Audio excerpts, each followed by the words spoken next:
السلام عليكم ورحمة الله تعالى وبركاته. صحة رمضانكم، صحة فطوركم. اللهم صل وسلم عليك يا حبيب الله. اليوم حبيباتي جبت لكم وصفة خفيفة وظريفة وتوالم السهرات الرمضانية. وصفة القطايف بطريقة جد سهلة وبسيطة بمقادير متواجدة في كل دار. بالنسبة للتزيين أكيد كل واحدة تزين بالحاجة المتواجدة عندها في الدار. باش نديروا هاد الوصفة عندي الشربات نديروا نفس القيس. أنا لهنا درت كاس ونص تاع السكر، درت كاس ونص تاع الما، نحركهم مليح ونديرهم على نار هادية. كي نشوف بدات تغلي معايا نحسب 8 دقايق ونطفي عليها.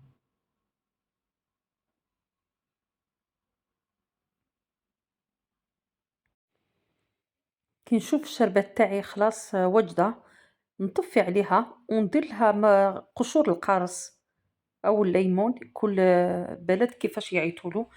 لهنا بالنسبة للكريمة ندير لها 2 مغارف كبار نتاع السكر، مغرفة صغيرة تاع الكاكاو البني، ومغرفة كبيرة تاع النشا. نزيد لها كاس تاع الحليب. لهنا الحليب البنات لازم يكون بارد باش النشا تاعنا ما ديرناش هذوك التكتلات. لهنا حبيباتي نميكسيها مليح باش ما ديرليش هذوك التكتلات. كي نميكسيها مليح نعاود نردها في كاسرونة ونديرها فوق النار على نار تكون خفيفة.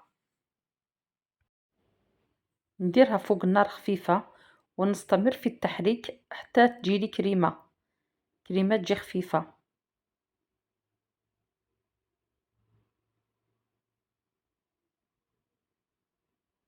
نستمر في التحريك. لهنا حبيباتي الكريمة تاعي بدات تتجمد. ولهنا عندي 100 غرام تاع شوكولا.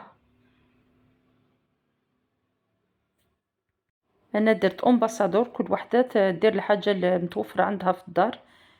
بصح بالنسبه للذوق يختلف، كل ما ديري حاجه مليحه تعطيلك ذوق مليح. كي نشوف الكريمه تاعي الشوكولا خلاص ذابت نحيها فوق النار، نعاود نردها للغيسيبيون نخليها تبرد.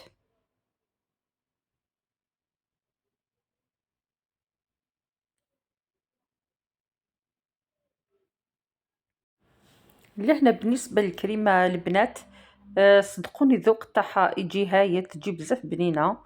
وبالنسبة للكنافة أو القطايف كاينين اللي يديروها يحبوها بقطايف كنافة النابلسية كما يقولوا. يحشوها بالجبن، بالموزاريلا، كاين يديروها بالمكسرات، كاين يحشوها بالشوكولا. كل وحدة والذوق تاعها. وبالنسبة لهذا الوصفات يولموا بزاف لرمضان. ولهنا لهاد الكريمة تاعي نزيد لها 2 مغارف تاع شوكولا طاغتيني. أنا درت المرجان، وهذا اختياري، كل وحدة اللي عندها شوكولا طاغتيني تزيدها، اللي ما عندهاش تكتفي بالشوكولا اللي درناها لداخل. هذا شوكولا طاغتيني عطات لها واحد البنة هايلة. نحركها مليح باش ينسجموا المقادير وباه تبرد لي. دوكا انا الشربات تاعي خلاص راهم طيبين، واللاكخيم تاعي خلاص تاني طيبتها، يخلوهم كامل يبردوا. نروح الكنافة تاعي لهدا نبدا نخدم فيها، نحيها هكذا شويه شويه باش نرحيها، باش لاباط تاعي كي نديرها تطيب تخرج لي ليس. كاينين اللي يقطعوها بالموس، وانا نحب كي نرحيها تجيلي خير، تساعدني مليح في الخدمه.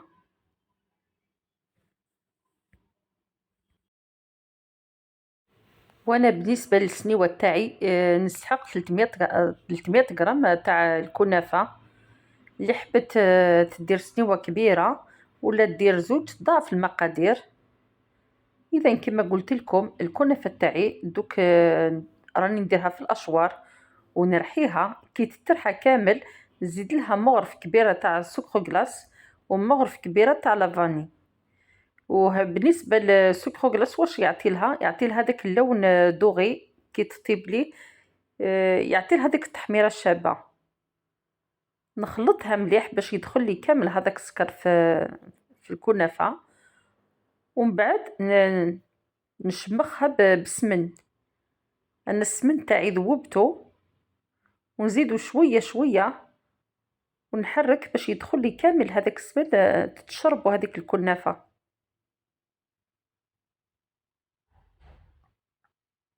ما لازمش لهنا نعجنها، نحركها غير باطراف الاصابع باش الكنافه تاعي ما تتعجنش. كي نشوف القطيف تاعي خلاص تشربت هذاك السمن، وانا للامانه هذاك الكاس تاع السمن بقى لي فيه غير حاجه قليله. هذاك السمن اللي تبقى لي ندهن بها هذا المول اللي يروح للفرن، ندهنها مليح باش ما تلصقليش الكنافه تاعي كي نديرها في الفرن. ولهنا نفرش القطايف، نفرشهم كامل بنفس الحجم، ما نديرش جهه طالعه وجهه هابطه.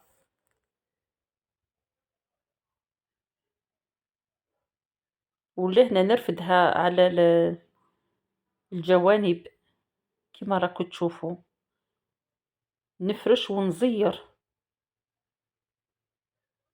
لازم نزيرها مليح.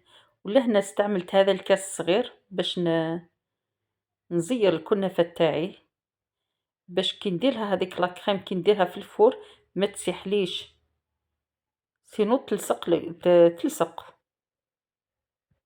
كي نروح باش نهبطها تعذبني.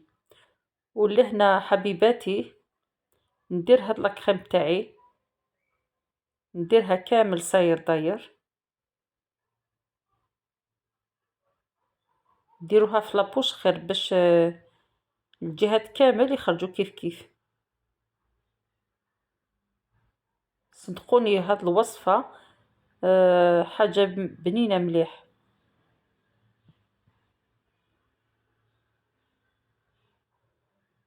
وعندها ذوق رائع، هذيك الشوكولا عطت لها واحد ذوق ما شاء الله. دوك نزيد طبقة ثانية تاع الكنافة، نخبي هاد لاكريم تاعي، نديرها كامل على الوجه تاعها، ما لازمش تبني هاد الكريمة. ولهنا نزيد لها شوية تاع السمن من الفوق باش ما تجينيش الكنافة تاعي ناشفة.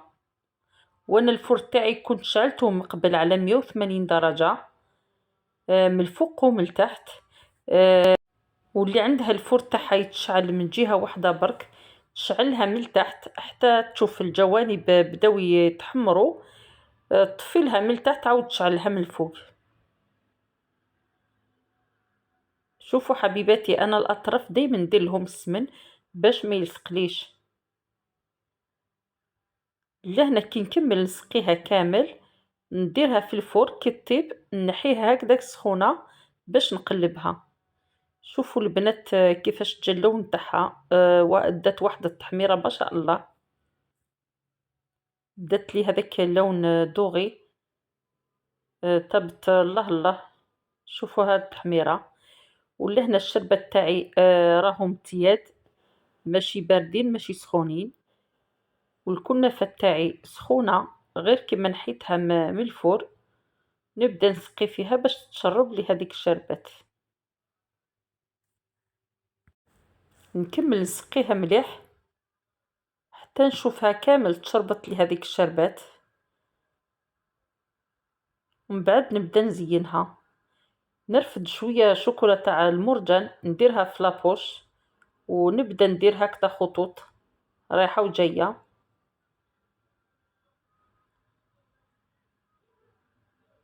صدقوني البنات اللي ما جربتش هذه الوصفه راهي راطت بزاف. ولهنا عفوا هذيك لابوش ثقبت من التحت. ولهنا البنات بالنسبه للتزيين كما قلت لكم في الاول كل وحده تروح على حسب مقدورها، اللي ما عندهاش المكسرات تكتفي بالشوكولا من الفوق، اللي عندها كاوكاو تخدم بالكاوكاو، ماشي شرط زعما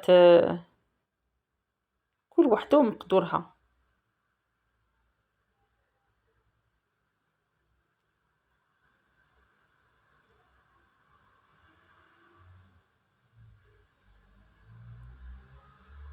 وهاد الكنافة جات واحد الخفة ما شاء الله.